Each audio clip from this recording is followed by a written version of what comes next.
What's going on, guys? Wanted to do a quick little walkthrough, talk through on a lift, kind of some of the tips and tricks, at least that I do to put them on. So first things first, on a Rubicon, you really need to remember to disconnect the electrical connectors for the lockers. Otherwise, when you drop that axle down, you're going to end up ripping the wiring out of the connector. So once you've got that, we'll get the shocks unbolted and out of the way, and that'll let us kind of drop the axle down enough to get everything else going. So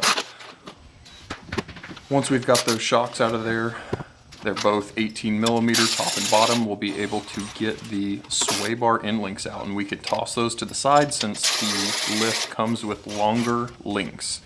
And again, these are also 18 mil. And next we're going to drop that axle down enough that we can get the springs out of place and get our new springs into place. And the only thing we really need to kind of watch for is making sure the springs get into their spring isolators. The tail of the spring kind of fits into a specific groove. So as long as those are in the groove and the isolator is correctly into the frame, then everything will be good there.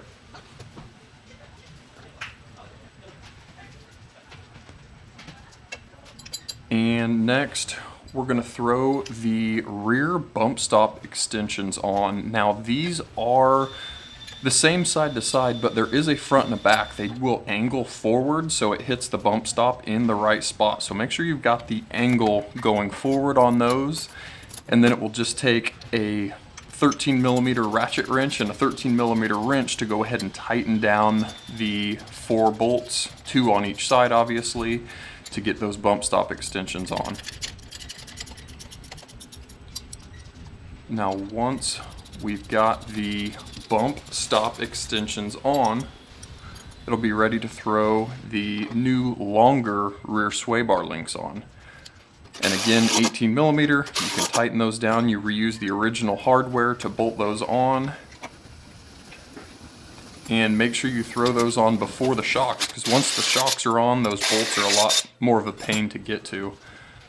And then one thing I kind of like to do, I make sure the Fox logo is facing the right way on the shocks. I don't know, it changes nothing for performance. It just looks a little bit better when you have them bolted on and you can read the Fox logo. It's not upside down. It looks a little nicer if somebody's actually crawling around looking at your Jeep.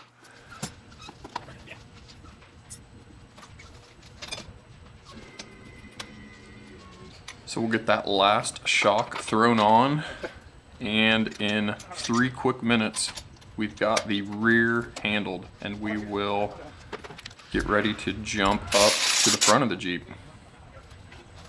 So again, first things kind of first, I will unbolt the shocks, get those out of the way because we'll need that front axle to come down as much as possible so we can get springs out and everything else going. And again, these are also 18 millimeter top and bottom, which makes it kind of nice and easy. And again, with the sway bar end links, we will unbolt those with an 18 and we can toss those to the side since we are replacing them with the longer sway bar links. And again, since this is a Rubicon, you need to remember to unplug the axle disconnect and the electronic locker. All Wranglers are going to have the connector for the axle disconnect. So regardless if you're a Rubicon or not, you still need to make sure you get the wiring unplugged and unclipped off of the axle housing. Otherwise, when you drop that axle down, you are going to tear some wiring up. So just please remember to do that. Regardless of the lift, you've got to unplug that and unclip it from the housing so we can drop it down.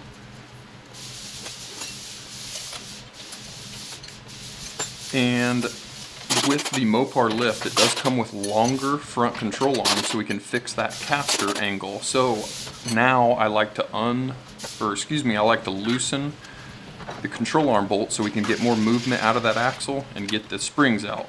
Another thing, the lower spring isolators are new with the lift, so you need to badly make sure you swap those, even though they look very similar.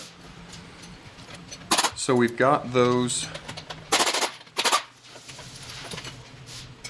isolators on. We've got the sway bar links out. Now that we've got the springs out, I like to lift the axle back up so I can get the new control arms in. It seems to help a little bit better get everything lined up if you bring that axle up a little closer to ride height. And again, don't tighten the bolts yet for the lower control arms because we want that axle to still be able to move around as much as possible so we can get the springs in. So get the bolts through, get the nuts on them, but don't tighten them down yet. And we'll lower that axle down and jack the other side up so we can get our first spring in, because when we jack that other side up, the side we're working on will kind of drop down. So again, we've got to make sure we get these springs into the isolators, you know, with the spring tail in the right pocket on those spring isolators.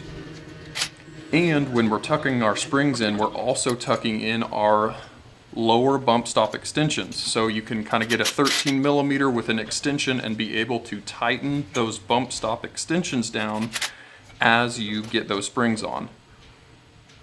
And on the other side, we will tuck our bump stop extension into our spring and we'll set it all up as one package and get ready to again tighten that bump stop extension with that 13 millimeter.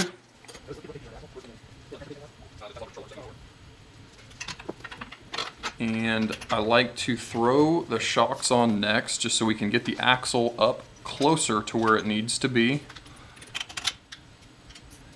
And again, 18 millimeter top and bottom, reusing the factory hardware for those shocks. And the shocks are, there is an inside and outside, and you'll see it's a big offset bushing, so you know which side needs to go where.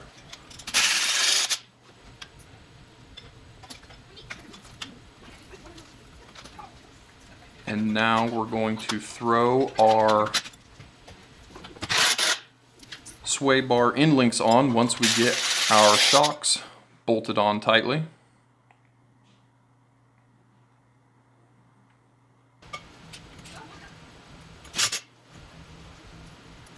And I am plugging back in all of our electronic locker and our axle disconnect before I throw those sway bar links on. Now, I do try to lift that axle up to ride height before I tighten those lower control arm bolts, so the bushings aren't bound up and it's just kind of where it needs to be.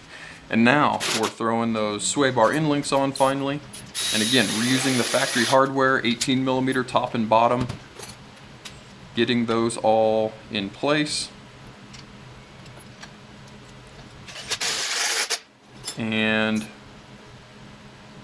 that's all it takes. Well guys, hopefully that one was a little bit more informative. Hopefully kind of explained some of the, maybe not tips and tricks, but some of the processes that I do on these lifts to kind of help the install, make it a little smoother. But I'm gonna now give you a quick walk around this thing. This is the color called Snazberry. It's actually a pretty cool kind of burgundy color, and we've got some different parts on this one. So let me flip the camera around and we'll do a quick walk around and show you what we got. So like I said, this is a 2021 Rubicon sitting on a Mopar 2-inch lift with only 35's this time, but it is in this really cool Snazberry color.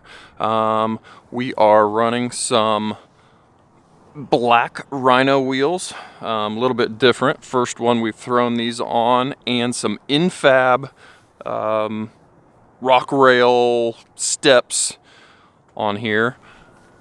But other than that, we've got the Mopar tire carrier and bracket that reinforces the tailgate,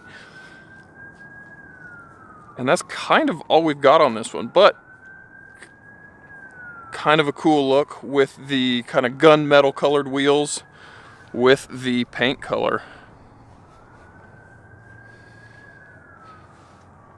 Well guys, hopefully you liked that video. A little more information on some of my thoughts and processes on while I'm installing these Mopar lifts, and kind of another cool little build, cool looking color, and again, really smooth driving and riding lift. I'll throw a link to the video I did last on how nice these things drive, and it's just really good lift kit for the money. So thanks for watching, and we'll catch you guys next time. Thanks.